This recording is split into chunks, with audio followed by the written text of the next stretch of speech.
Em bina naşıp. Bina abida aba hada var. Artebre var pazleme davareme tertede bina dışmara.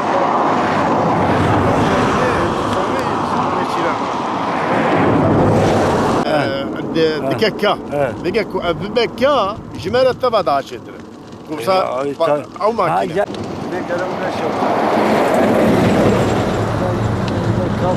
أبناء كذا أبناء خلف المرض يعني بقى خير حنفي هنا ولا بشوف يعني لا ما تشتيش مرة ما جو أكيبمان جرك ولا باقش لا نتو بلا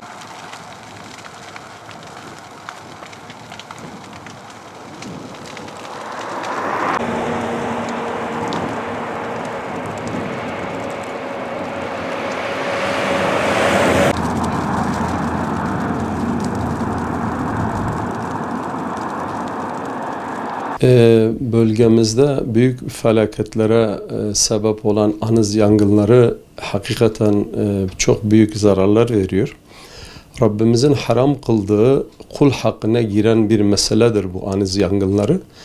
Anız yangınları özellikle geçen haftalarda Diyarbakır, Çınar'da ve Mardin Mazı Dağı'nda ki yaşanan felaketi 15 kişiye yakın insanın vefatı, binlerce hayvanın ölmesi, binlerce dönüm arazinin yok olması, insanların bir yıllık alın terilerinin kaybolduğu bir anda kaybolduğunu gözlerimizle hepimiz müşahede ettik.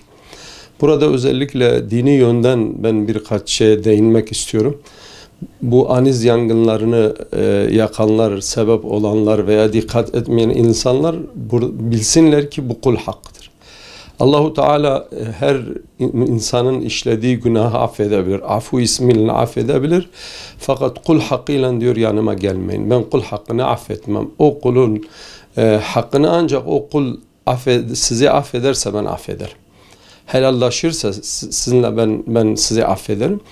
Bu da o kategoriye girer. Kul hakkına gireceği için artık bir kişi değil binlerce kulların hakkına girdiği gibi ayrıca toprağın altında yaşayan o böceklerin, canlıların yok olması da ayrı bir şeydir. Bu ayrı bir vebaldır. Büyük bir vebaldır. Bunu hiçbir zaman aklımızdan çıkarmamamız lazım. Vatandaş olarak, insan olarak, bir Müslüman olarak sigara içen vatandaşlarımızın sigaralarını gelişigüzel atmamaları lazım. Pikniğe giden piknikçilerin gelişigüzel ateş yakmamaları lazım.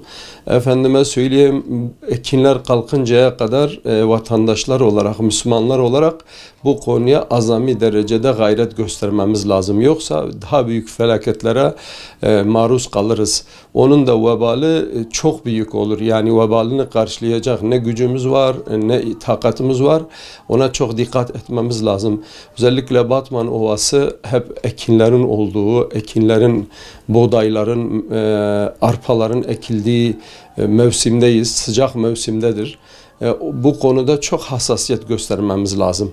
Her vatandaş olarak kime ne düşüyorsa bu konuda yetkililer, vatandaşlar el ele verip bu aniz yangınlarına karşı önlemler almamız lazım.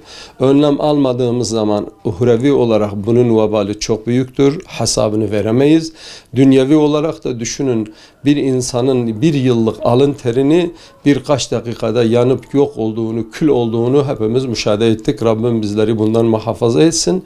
Bu konuda kime ne düşüyorsa belirttiğim gibi millet olarak, devlet olarak, yetkililer olarak, vatandaş olarak herkes görevini yapmak mecburiyetindedir.